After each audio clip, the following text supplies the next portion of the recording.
बच्चों, आज के वीडियो में हम लोग एक्सरसाइज 12.2 स्टार्ट कर रहे हैं और इसमें एक आसान सा क्वेश्चन हमने लिया हुआ है, क्वेश्चन नंबर 5, और इसको आज हम लोग सॉल्व करेंगे।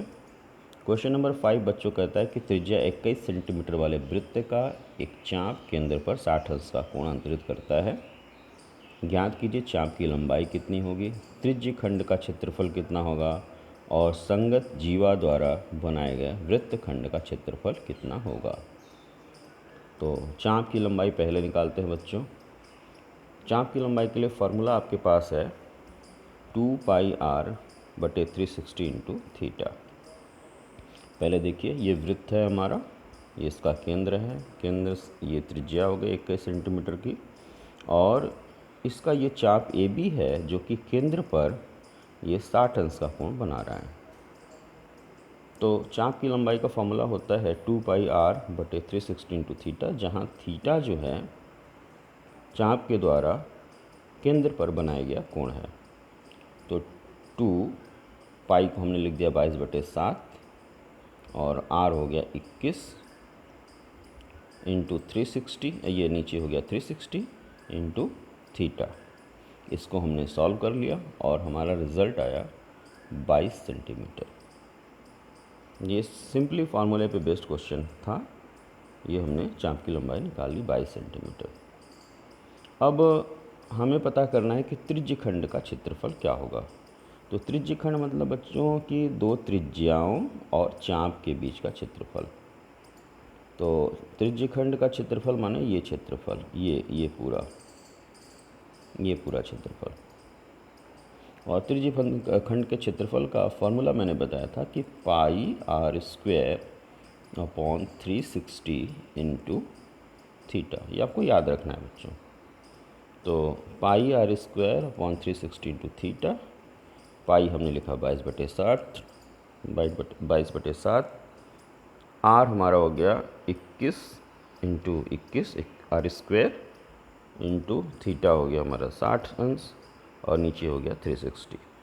सॉल्व कर लिया बच्चों और ये हो गया 231 सेंटीमीटर स्क्वायर। ये त्रिज्य खंड का क्षेत्रफल हो गया, यानी पूरा क्षेत्रफल हो गया। और फाइनली बच्चों क्वेश्चन पूछ रहा है कि संगत जीवा द्वारा बनाए गए वृत्त खंड का क्षेत्रफल निकालिए। तो वृत्त खंड क्या होगा इसको समझिए। जैसे ये हमारा चाप है ए बी, तो इसके संगत जीवा होगी ये, ए और बी को मिला देंगे हम, ए और बी को मिला देंगे, ये जो जीवा होगी ये संगत जीवा होगी। तो आपको वृत्त खंड का क्षेत्रफल निकालना है। वृत्त खंड का क्षेत्रफल माने ये क्षेत्रफल, चाप और जीवा के बीच का क्षेत्रफल। तो इसके लिए फॉर्मूला हमने बताया था, या तरीका क्या था कि हमने त्रिज्य खंड के क्षेत्रफल में से, इस पूरे क्षेत्रफल में से हमको इस त्रिभुज के क्षेत्रफल को माइनस कर देना है। और त्रिज्य खंड के क्षेत्रफल का फार्मूला होता है ये, और त्रिभुज का क्षेत्रफल हमने इसके पहले वाले वीडियो में बताया था, ये होता है ½ r² sin थीटा। तो त्रिज्य खंड के क्षेत्रफल में से, इस त्रिज्य खंड के क्षेत्रफल में से अगर हम त्रिभुज के क्षेत्रफल को माइनस कर दें तो वृत्त खंड का क्षेत्रफल मिल जाएगा। यानी इतने में से अगर हम इतना माइनस कर दें तो हमें इस वृत्त खंड का क्षेत्रफल मिल जाएगा। और त्रिज्य खंड का क्षेत्रफल ऑलरेडी हम लोग ये निकाल चुके हैं, ये आया है 231 सेंटीमीटर स्क्वायर। तो ये हमारा हो गया 231 सेंटीमीटर स्क्वायर माइनस सिर्फ इतना हम कैलकुलेट कर लें तो ये हमारा रिज़ल्ट वृत्त खंड का क्षेत्रफल आ जाएगा। तो इसको हमने यहाँ पे किया हुआ है।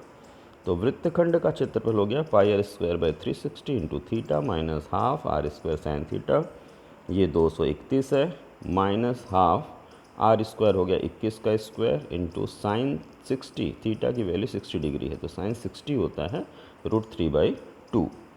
तो 21 का स्क्वायर हो गया 441/2 इंटू 2 हो गया 4 और ये √3। इसको हम लोग चाहे तो सॉल्व कर लिया, ऐसे भी छोड़ सकते हैं आप। इतना सेंटीमीटर स्क्वायर होगा इस वृत्त खंड का क्षेत्रफल।